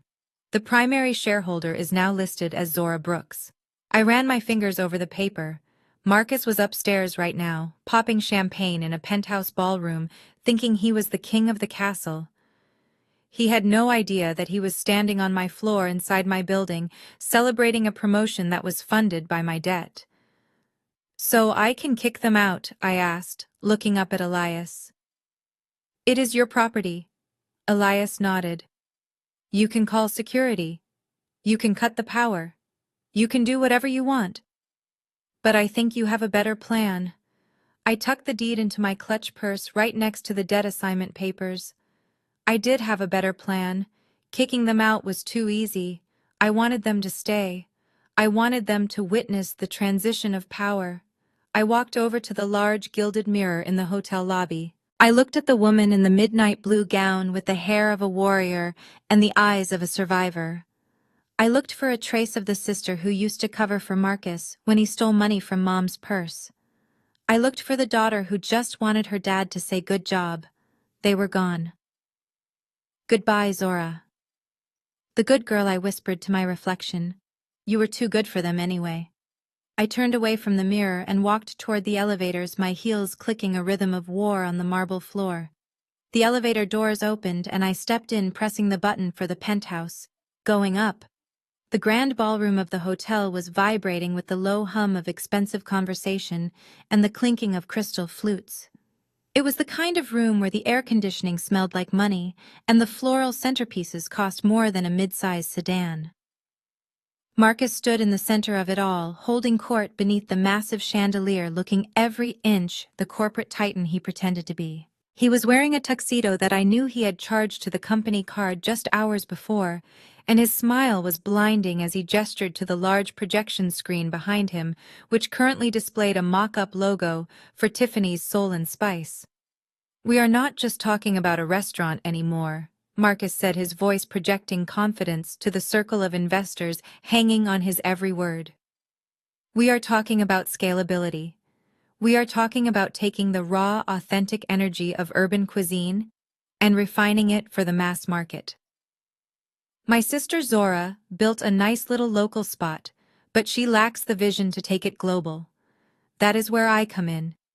We are going to put our gumbo in every freezer aisle from Maine to California." The investors nodded, sipping their champagne, oblivious to the fact that the man pitching them this dream was technically bankrupt. They saw the suit. They saw the confidence. They saw the Brooks family name, which my father had spent 40 years keeping spotless. Speaking of my father, Otis was circulating the room, shaking hands and accepting congratulations, playing the role of the proud patriarch perfectly. He looked relieved, believing that tonight would fix everything, that the lie would become the truth, and his home would be saved. Over near the bar, Tiffany was holding her own court. She was surrounded by the wives of the investors, a gaggle of women in pastel silk who looked at the world through a lens of privilege. Tiffany was in her element, acting the part of the benevolent savior. "It has been really hard on the family, honestly," she said, lowering her voice to a conspiratorial whisper that was loud enough for half the room to hear. "Zora has always been a bit unstable. We have tried to support her, but she just cannot handle the pressure of real business. That is why Marcus and I had to step in. We are practically buying the restaurant just to keep her off the streets. It is more of a charity project than an investment, really." One of the women gasped, clutching her pearls. "Oh, Tiffany, you are such a saint. Most families would just cut ties." "Well, we believe in family." Tiffany sighed, looking tragic and noble. "That is why I insisted she come tonight. I gave her a little job to do, just to make her feel included. She is going to be helping the catering staff. You know, keeping busy helps with her anxiety." She checked her diamond-encrusted watch and frowned. "She is late, though. Typical Zora. Always disrespectful of other people time. I specifically told her to be here by 7 to start passing the hors d'oeuvres." The tray of crab cakes near the entrance was empty, and Tiffany clicked her tongue in annoyance. She scanned the room, expecting to see me in the black trousers and white shirt of a server, expecting to see her sister-in-law with her head bowed, ready to serve the people who were stealing her life. She wanted that visual. She wanted the investors to see the clear hierarchy. Marcus, the CEO, Tiffany, the face of the brand, and Zora, the help. "Excuse me, ladies," Tiffany said, smoothing her dress. "I need to go find my sister-in-law. She is probably crying in the kitchen or something. I need to make sure she looks presentable before she comes out." She turned toward the main double doors, intending to storm out and drag me in by my apron strings. But before she could take 3 steps, the heavy oak doors groaned. They did not open tentatively. They swung outward with a slow, deliberate weight, as if pushed by a force of nature. The chatter in the room died down, not all at once, but in a wave of silence that started at the entrance and rolled all the way to the stage where Marcus was standing. Heads turned, drinks were lowered. The air in the room shifted. I stepped into the light. I was not wearing black and white. I was not holding a tray of appetizers. I was wearing midnight blue silk that hugged every curve of my body, before cascading to the floor in a train that commanded the carpet. My hair was loose and wild, a halo of curls that defied gravity and expectation. I wore no jewelry except for the fire in my eyes, and I was not alone. Linked through my arm was a man whose face was on the cover of Forbes magazine at least once a year. Elias Vance walked beside me, not as a superior, but as an equal. He wore a tuxedo that whispered power, and his gaze swept the room with the indifference of a lion entering a pen of sheep. The silence was absolute. I saw Tiffany freeze mid-step, her mouth opening in a perfect O of shock. I saw Marcus drop his hand to his side, his champagne glass tilting dangerously. I saw my father grab the back of a chair to steady himself. I did not look at the floor. I did not apologize. I looked directly at Marcus and smiled a cold, dangerous smile that promised nothing but ruin. I had arrived not to serve the meal, but to flip the table. The sound of crystals shattering against the imported Italian marble was the only thing that dared to break the silence. Marcus had dropped his champagne flute. The expensive vintage liquid soaked into his rented tuxedo shoes and splashed onto the hem of Tiffany's gown, but neither of them moved to clean it up. They were frozen statues of disbelief staring at me, as if I were a ghost that had risen from the grave to haunt their celebration. For a few seconds, the only movement in the room was the steady rhythmic click of my heels as I walked toward them. The crowd of investors and socialites parted like the Red Sea, instinctively stepping back to create a path for Elias Vance and the woman on his arm. I could hear the whispers ripple through the room like a sudden breeze. Is that Elias Vance? Who is that woman? Is that the sister they were talking about? I looked at my father. Otis was clutching the back of a velvet chair, his knuckles white. His mouth hung open slightly and his eyes darted from my face to the deed in my purse as if he could feel the heat of the legal documents through the leather. He looked terrifyingly old in that moment, stripped of his bluster and his patriarchal authority. He wasn't looking at his daughter. He was looking at his reckoning. But it was Tiffany who broke the spell. Her shock curdled instantly into a vicious, protective anger. She realized that I was stealing her spotlight, that her carefully curated narrative of the benevolent sister-in-law saving the charity case was disintegrating with every step I took. She shook off her paralysis and marched toward me, her face flushing a deep, blotchy red that clashed with her pastel dress. "What the hell are you doing, Zora?" she hissed, her voice pitched low but vibrating with fury. She stopped directly in front of me, blocking my path to the stage. She looked me up and down, her eyes raking over the midnight blue silk of my gown with pure hatred. "Where is your uniform? I told you specifically to wear the black and white server outfit. I told you to use the service entrance. You are embarrassing us. You look like you are trying to crash your own brother's party." She reached out as if to grab my arm and drag me toward the kitchen door. "And who is this? Why are you clinging to Mr. Vance like a lost puppy? He is a guest of honor, Zora, not your date. You need to leave right now and go change before anyone else sees you like this." I didn't flinch. I didn't step back. I didn't have to, because before her hand could graze the silk of my sleeve, Elias moved. It was a subtle shift of his weight, a wall of charcoal gray wool moving between me and her malice. He didn't raise his voice. He didn't look angry. He looked bored, which was infinitely worse. He looked down at Tiffany with the kind of expression one might reserve for a particularly annoying insect buzzing around a picnic. "Step aside, Mrs. Brooks," Elias said. His voice was not loud, but it carried a weight that made the air in the room feel heavy. Tiffany blinked, confused by his tone. "Excuse me, Mr. Vance. I am just trying to handle a personnel issue. My sister-in-law is a little confused about her role tonight." "She is not confused," Elias cut her off, his eyes cold and hard as flint. "And she is not your personnel. I am not walking with a server. I am walking with the most important business partner Vance Global has acquired in the last decade. You are blocking our path. Move." The word partner hung in the air like a gunshot. Tiffany recoiled as if he had slapped her. "Partner?" she stammered, looking from him to me. "That is impossible. She is a cook. She makes soup. She owns the building you are standing in," Elias said, simply delivering the truth like a dagger to the heart. "And right now, I would suggest you show her the respect she deserves, unless you want to be escorted out by your own security team." Tiffany fell back, her mouth working soundlessly.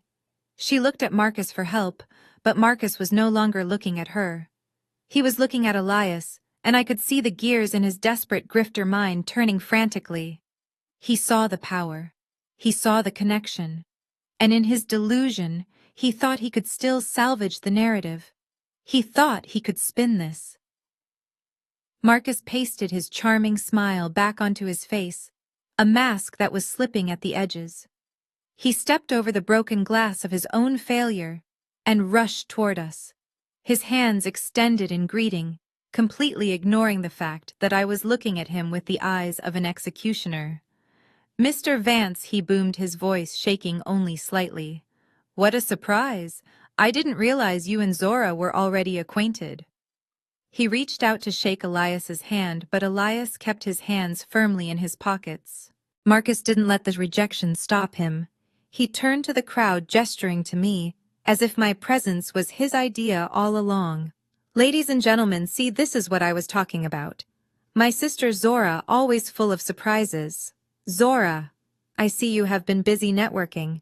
I assume you have been telling Mr. Vance all about our new project, about the frozen food line, about the rebranding." He looked at me, his eyes pleading, begging me to play along, begging me to be the good little sister one last time. "I am sure Mr. Vance is very excited to be part of the Brooks family empire," Marcus said, sweating visibly under the lights. "Right, Zora. Tell them. Tell them we are doing this together." Marcus scrambled up the steps to the low stage, his movements jerky and uncoordinated like a marionette whose strings were being pulled too tight. He grabbed the microphone with a sweaty hand and tap-tested it, sending a harsh feedback squeal through the room that made several investors wince. He forced a wide, manic grin that did not reach his panic-stricken eyes and gestured grandly toward the massive projection screen behind him. "Ladies and gentlemen," he stammered, his voice echoing slightly in the cavernous ballroom. "Please forgive the interruption. My sister Zora loves to make a dramatic entrance. It is just part of the creative genius that runs in the Brooks family. But let us get back to business. Let us talk about the future. Let us talk about profit." He pointed the laser clicker at the laptop on the podium. "We have developed a strategy that will revolutionize the ready-to-eat market. We are taking the intellectual property of Indigo Soul and stripping away the overhead. We are streamlining. We are maximizing." He clicked the button. I stood next to Elias, my heart beating a slow, steady rhythm of anticipation. I knew exactly what was on that flash drive, because Elias' technical team had swapped the presentation files 10 minutes before the doors opened. On the screen, a slide appeared. But it was not the colorful pie chart showing projected third-quarter earnings that Marcus expected. It was a high-resolution scan of a bank statement. The header read, "Brooks Consulting LLC Business Account." Marcus did not look at the screen immediately. He was too busy looking at the audience expecting applause, but instead of clapping, he saw confusion. He saw the wife of the lead investor squinting at the screen and whispering to her husband. As you can see from the figures behind me, Marcus continued oblivious to his own destruction. "Our liquidity is strong and our cash flow is optimized for expansion." A ripple of uneasy laughter moved through the room. Someone in the back coughed awkwardly. Marcus finally sensed the shift in the atmosphere. He turned around slowly. The smile slid off his face like wet clay. Projected onto the 10-foot screen for everyone to see was a list of transactions from the last 3 months. But they were not business expenses. February 14th. Golden Palace Casino. Withdrawal. $10,000. February 15th. Golden Palace Casino. Withdrawal. $15,000. February 16th. Online Bet MGM. Withdrawal. $20,000. The room went deadly silent. Marcus gasped, his face draining of all color. He hit the clicker frantically, trying to advance to the next slide, trying to hide his shame. But the next slide was worse. It was a credit card statement for the corporate American Express. The card that was supposed to be used for marketing and supply chain logistics. March 2nd, Chanel Boutique, $5,000. March 4th, Four Seasons Spa Resort, $3,000. March 10th, Hermes, $12,000. A collective gasp went up from the circle of wives near the bar. All eyes turned to Tiffany. She was clutching her brand-new Hermes bag, the very bag listed on the screen, to her chest, as if she could physically hide the evidence. She looked like a deer caught in the headlights of a semi-truck. Marcus began to panic. He started mashing the buttons on the laptop keyboard, his fingers slipping on the keys. "No, no, this is a mistake," he shouted, his voice cracking into a high-pitched squeal. "Technical difficulties, someone hacked the system. This is not my presentation." He tried to close the laptop, but the images kept cycling. A default notice on his car loan, a foreclosure warning on a property in the Hamptons, a letter from a loan shark demanding immediate payment. It was a slideshow of his fraudulent life playing on a loop. "Turn it off!" Marcus screamed at the audio-visual technician in the back of the room. "Cut the feed." But the technician just shrugged, looking at Elias, who gave a barely perceptible shake of his head. The show would go on. The investors began to back away. The murmurs turned into angry accusations. "Is that my money?" the lead investor shouted, pointing at the screen. "Did you spend my seed capital on blackjack, Marcus?"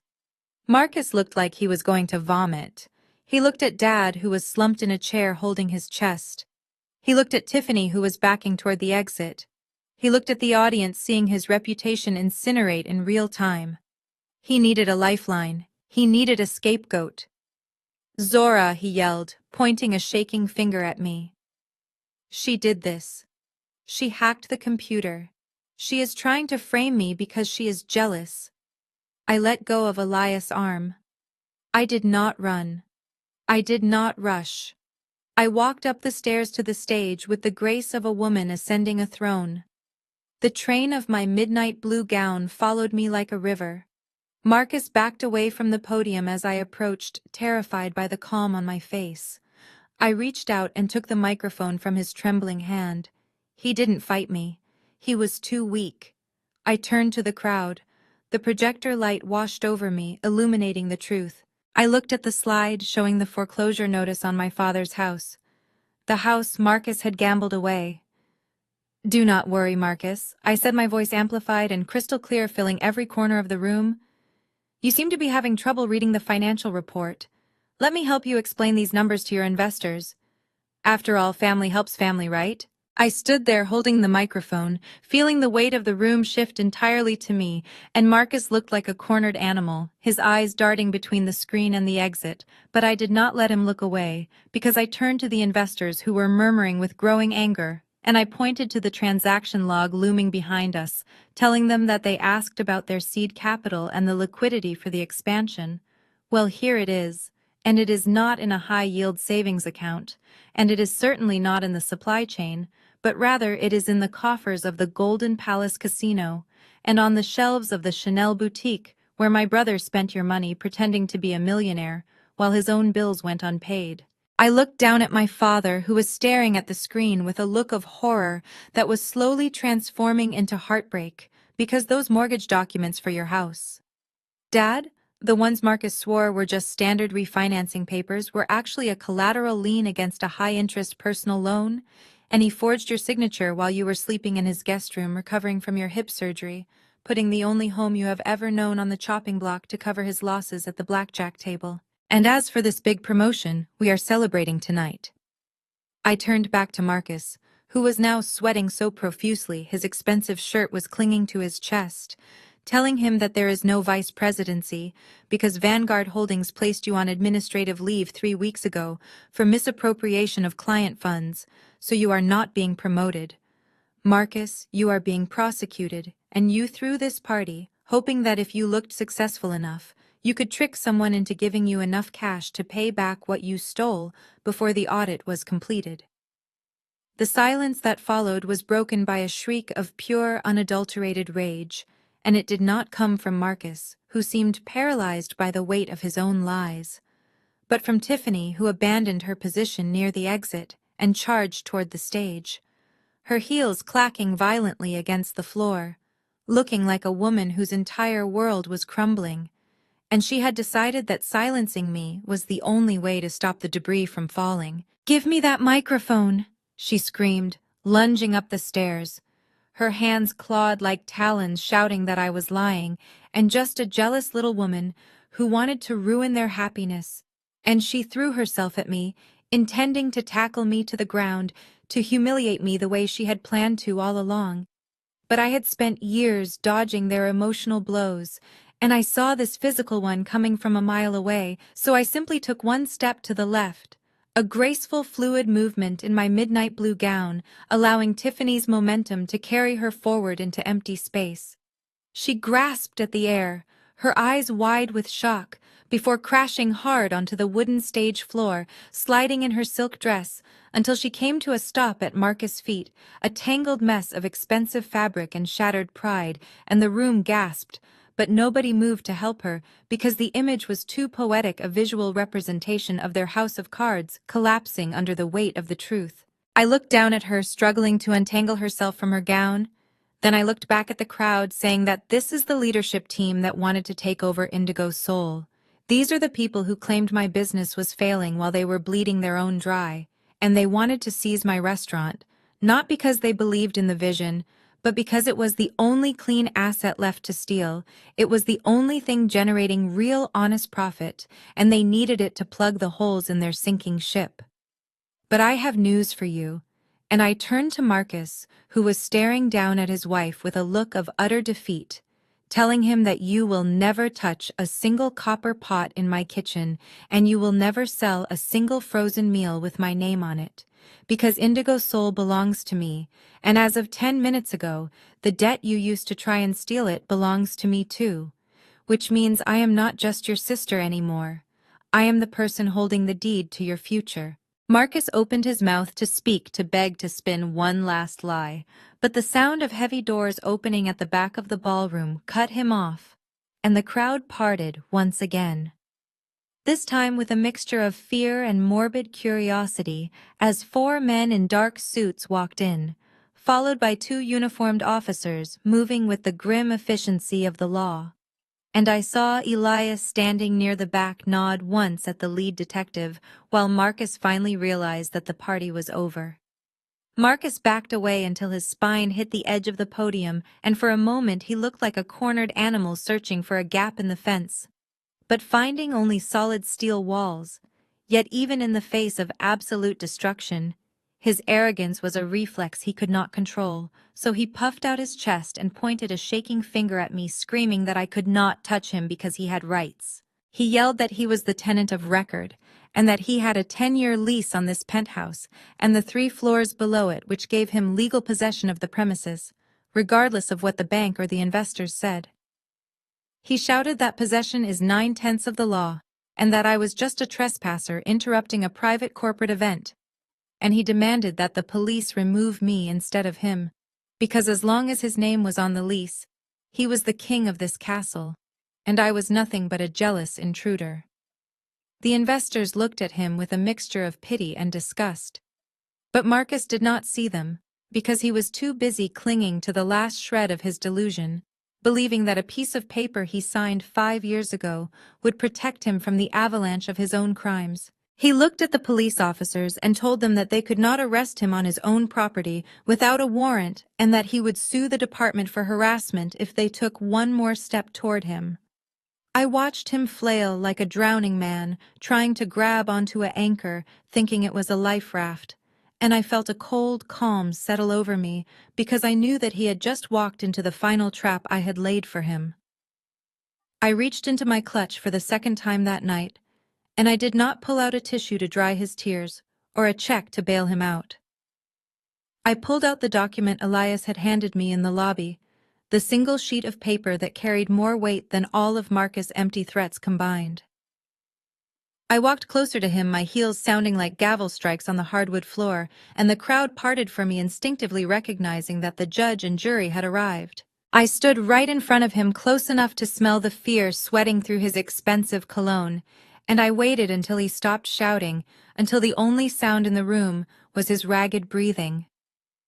I told him that he was right about one thing, which is that contracts are powerful things, and that a lease is a binding agreement that protects the tenant. But he was missing a crucial piece of information regarding the other party on that contract. I held up the document so the light from the projector hit the official city seal, turning the paper into a glowing decree of judgment.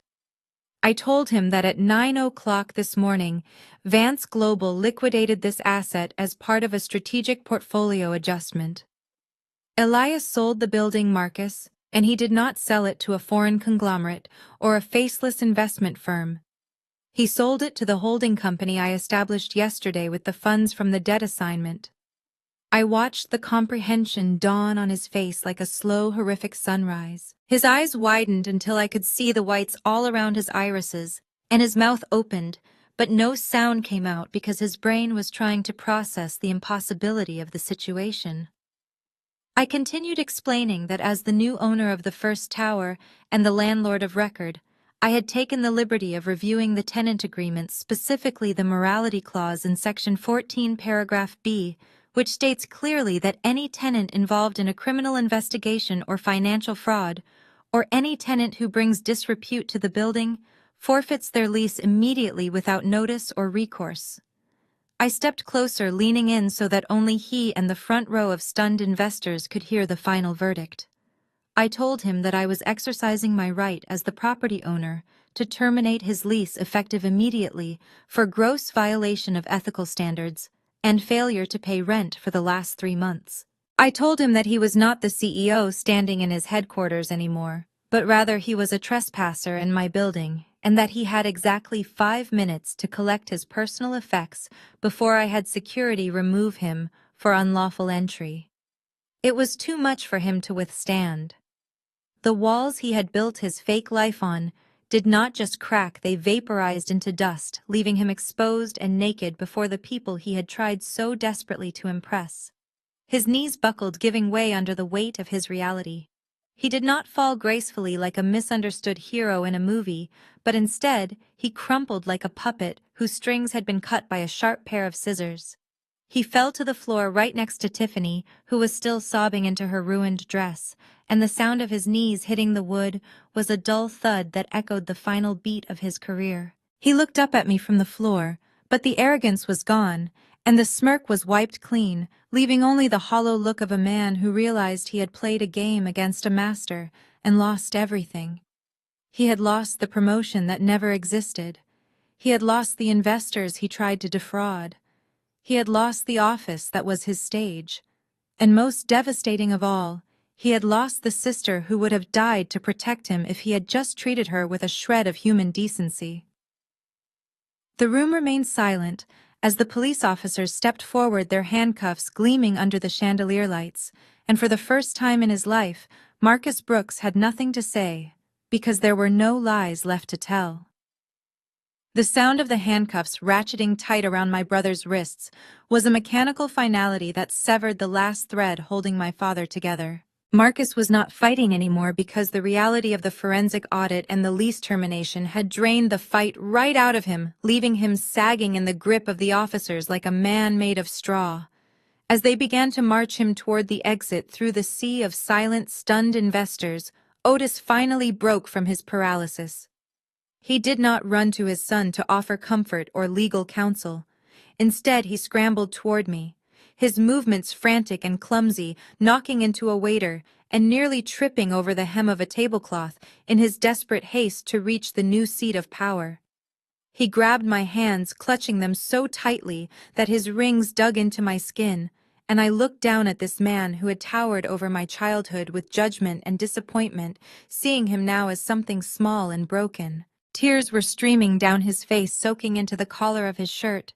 But I felt nothing because I knew these tears were not for the pain he had caused me, but for the comfort he was about to lose. "Zora, baby. Please," he choked out, his voice wet and trembling. "You have to stop this. You have to tell them it was a misunderstanding. You own the debt now, right? You said you own the debt. That means you can forgive it. You can tell the police you are not pressing charges. He is your brother, Zora. He is the only boy I have." I tried to pull my hands away, but he held on tighter, dropping to his knees right there on the ballroom floor, heedless of the hundreds of eyes watching the patriarch of the Brooks family beg his scapegoat daughter for mercy. "I am an old man, Zora," he sobbed, using his age as a weapon the way he always did when he wanted to avoid accountability. I did not know what he was doing. "I am confused. I get confused these days. I just signed what he told me to sign because I trusted him. I am just a senile old man who made a mistake. Do not punish him for my foolishness. Please, Zora, fix this. You have always been the strong one. Fix this for us. For a second, the old Zora, the one who craved his validation, the one who would have set herself on fire to keep him warm, flickered in my chest. But then I looked at the bruise on my arm where he had grabbed me. I looked at the deed in my purse. I remembered him sitting on my couch admitting he broke into my safe. I ripped my hands from his grip with a force that sent him rocking back on his heels. I stood over him, my shadow falling across his tear-stained face, and I spoke with the clarity of a judge passing a life sentence. "You are not senile, Dad," I said, my voice low and devoid of pity. "You are not confused, and you are certainly not innocent. You knew exactly what Marcus was doing. You knew he was gambling. You knew he was stealing. But you looked the other way because you wanted to believe the lie. You wanted the vice president's son so badly that you were willing to sacrifice your chef daughter to pay for the costume." I took a step back, creating a physical boundary he could never cross again. "You chose your side," I told him. "You bet everything on Marcus. You gave him your house. You gave him your dignity. And you tried to give him my life. Well, the bet is over, Dad, and you lost." He looked up at me, blinking rapidly. "But the house," he whispered. "If Marcus goes to jail, the bank. Zora, where am I going to live?" I looked at him with a cold detachment. "The bank has already moved on the property, Dad. Since Marcus used the house to secure a business loan that was based on fraudulent documents, the seizure is immediate. The locks are being changed as we speak. You do not have a home anymore." He gasped, a sound like a dying engine. "Zora, you cannot leave me on the street. I am your father." "I am not leaving you on the street," I said, gesturing vaguely toward the back of the room where the crowd was thinning. "You have family. You have the daughter-in-law you love so much. The one you defended when she called me the help. The one you plotted with to steal my company. You should go live with Tiffany. I am sure she will be thrilled to take care of you now that the money is gone." Otis turned his head, searching the room for his savior, desperately scanning the crowd for the blonde hair and the designer dress that represented his last hope. But Tiffany was not rushing to his side. She was not crying for Marcus. She was standing near the service exit, half hidden by a potted palm tree. She was watching the police drag her husband away with a look of cold calculation on her face. And as I watched, she reached down to her left hand. With a series of sharp tugs, she worked the platinum diamond ring off her finger. It was the ring Marcus had bought with stolen funds, the ring she had flashed in my face 1,000 times. She didn't look sad. She looked annoyed. She dropped the ring into her evening bag and snapped it shut, the metallic click audible even across the distance. She looked around, ensuring the coast was clear, and then she turned her back on her husband, her father-in-law, and the wreckage of the family she had helped destroy. She pushed open the service door, intending to slip away into the night like a thief leaving the scene of the crime. I watched Tiffany trying to make herself small against the flocked wallpaper of the ballroom, attempting to blend into the shadows like a stain she was desperately trying to scrub away. She had abandoned her husband to the police, and her father-in-law to his misery, proving once and for all that her loyalty extended only as far as the credit limit on a platinum card. She reached the heavy swinging door of the service entrance, the same door she had tried to force me to use just an hour ago, and I could see the relief flooding her posture as she pushed against the brass plate, thinking she had escaped the blast radius of the Brooks family explosion. But I was faster. I did not run, because queens do not run. I glided across the floor with the long strides of a woman who owned the ground she walked on, and I reached the door just as she opened it, a crack slamming my hand against the wood to push it shut with a resounding thud that echoed like a gavel. Tiffany jumped back, a small yelp escaping her throat as she spun around to face me. Her eyes were wide and frantic, darting left and right, looking for a way around me. But I blocked her path completely, my midnight blue gown creating a wall of silk and justice that she could not breach. Going somewhere. Tiffany? I asked, my voice smooth and dangerous like velvet wrapped around a knife. The party is just getting started, and it would be incredibly rude for the hostess to leave before the cleanup is finished. She tried to summon a shred of her old arrogance, straightening her spine and clutching her evening bag to her chest like a shield. I am feeling unwell, Zora, she lied, her voice trembling and thin. The stress of seeing Marcus arrested has made me lightheaded. I need to go home and lie down. Please move. I did not move. I took a step closer, invading her personal space, just as she had done to me in my restaurant when she told me to stay in the kitchen. You are not going home, I told her, because you do not have a home to go to. The locks on Marcus's condo are being changed right now, just like the locks on my father's house. And as for feeling unwell, I think that is just the symptoms of reality setting in. She bristled, trying to push past me. You are crazy. Get out of my way, or I will scream. I have nothing to do with Marcus's business dealings. I am just his wife. You cannot hold me responsible for his crimes. I laughed, a cold, humorless sound. Oh, Tiffany, you are so much more than just his wife. You are an authorized user. I pulled the debt assignment papers from my clutch again, flipping to the page I had bookmarked in my mind. I held it up so she could see the itemized list of charges. This corporate card, the one Marcus used to embezzle funds from the investors. It has your signature on half the receipts, I explained, pointing to the line items.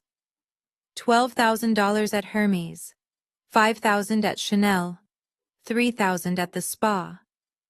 That is $20,000 of stolen money, Tiffany. That makes you an accessory to grand larceny and fraud.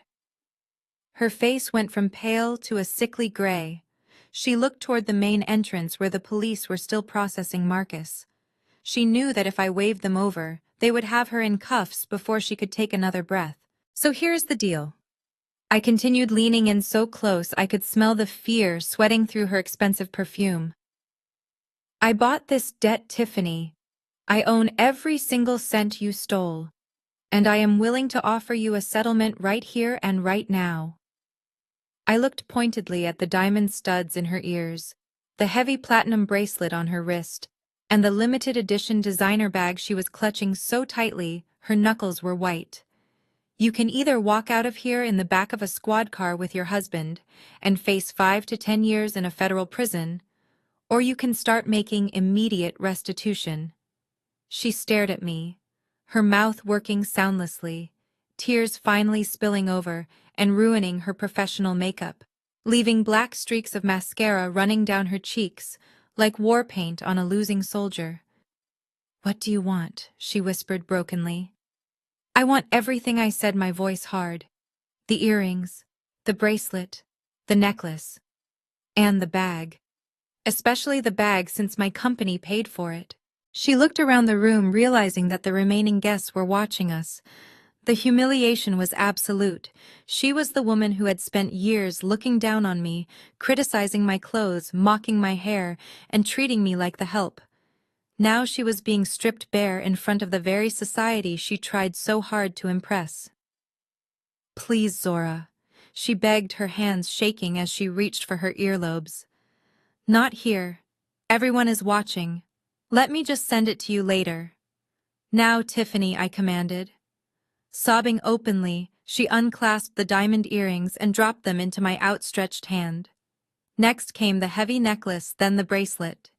She was shaking so hard she fumbled with the clasp, scratching her own skin in her haste to comply. She dropped the jewelry into my palm piece by piece, stripping away her armor until she was just a shivering woman in a ruined dress. Finally, she held out the bag. The Hermes Birkin that cost more than my first car. The symbol of her stolen status. I took the bag from her hands. It was heavy with the weight of her greed. I looked at it, and then I looked at her, remembering the moment she had tossed her dirty napkin at me during Thanksgiving dinner, remembering the way she had looked at me when she told me to clean up her mess. I did not put the bag in my purse. I did not hand it to Elias. I held it out at shoulder height and opened my fingers, letting the bag drop to the floor. It hit the ground with a heavy thud, spilling a tube of lipstick and her car keys onto the carpet. Tiffany stared at the bag on the floor, then up at me, her eyes wide with shock and recognition. "You dropped something," I said, looking down at her with eyes as cold as the deep ocean. "Pick it up." The air inside Indigo's soul was no longer heavy with silence or the scent of wasted potential, but was vibrating with the electric hum of a full house. It had been exactly 30 days since the night at the hotel ballroom, and tonight was the grand reopening. The real one. The one that the city would talk about for years to come. The line of customers wrapped around the block, a diverse tapestry of people who had heard the story of the chef, who stood up to a corporate takeover and won. They came for the drama, but they stayed for the food which Maria and I were sending out of the kitchen, with a rhythm that felt like a heartbeat.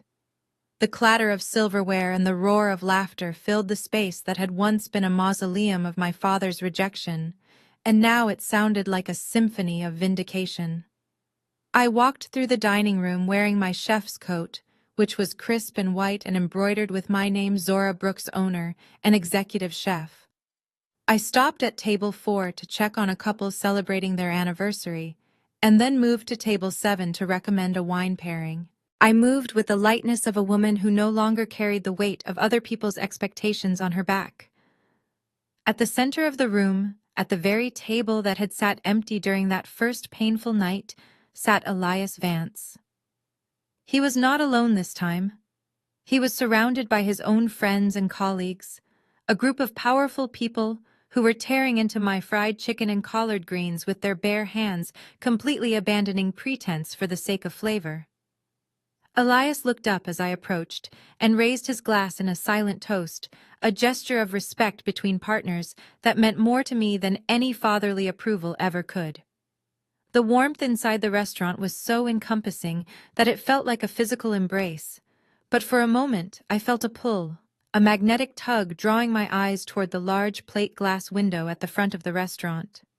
Beyond the gold lettering of the logo, the night was cold and dark, a stark contrast to the golden light bathing my dining room. I walked closer to the glass, my breath catching slightly in my throat. Across the street, standing in the shadows of the old oak tree that lined the boulevard, were two figures. They looked like ghosts haunting a life they were no longer part of. It took me a second to recognize them because the swagger was gone. The expensive suits were gone, replaced by the slumped shoulders of defeat. Marcus was wearing a gray tracksuit that looked 2 sizes too big, hanging off a frame that had grown gaunt from the stress of the indictment and the humiliation of the bail hearing.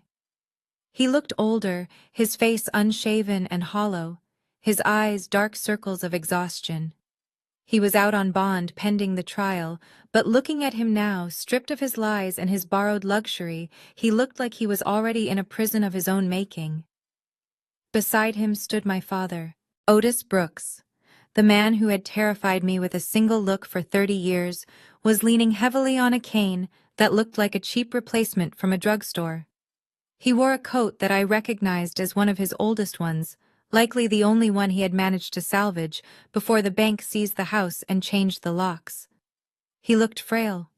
He looked small. He looked like a man who had bet his entire legacy on a horse that refused to run and was now left holding a losing ticket in the rain. They were just standing there shivering in the evening chill, watching the parade of happy customers entering the kingdom they had tried to steal. They watched the waiters pouring wine.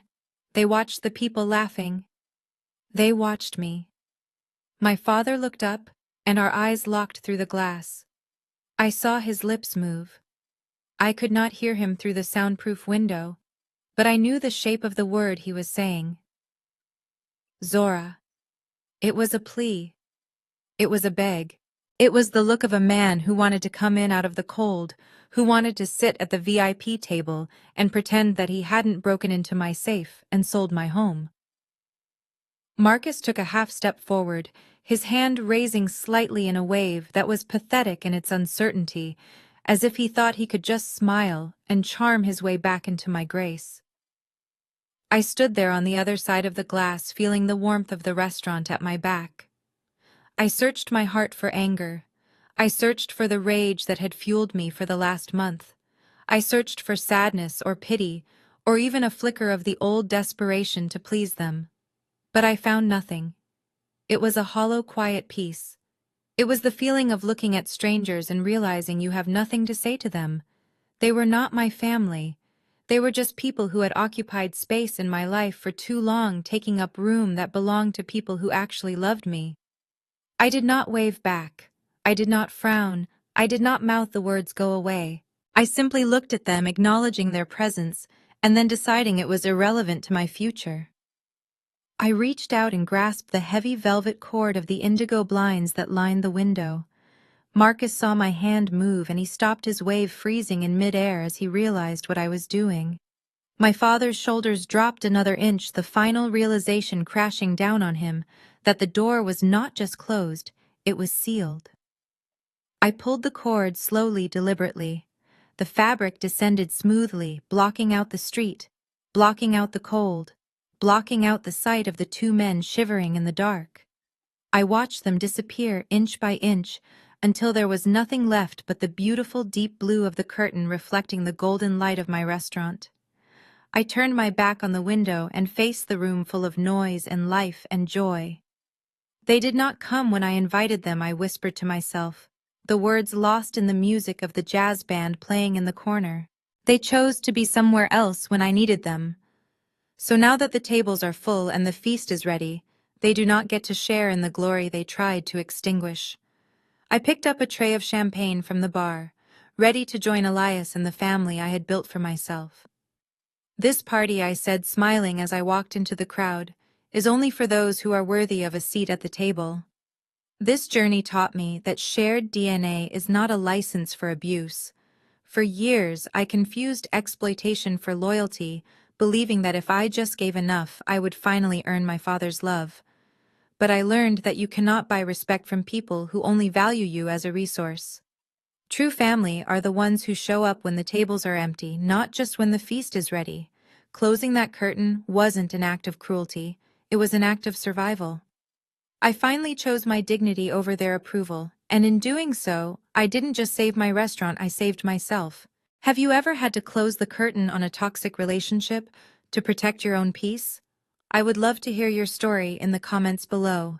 If Zora's victory resonated with you, please hit like and subscribe for more stories about finding strength in the face of betrayal.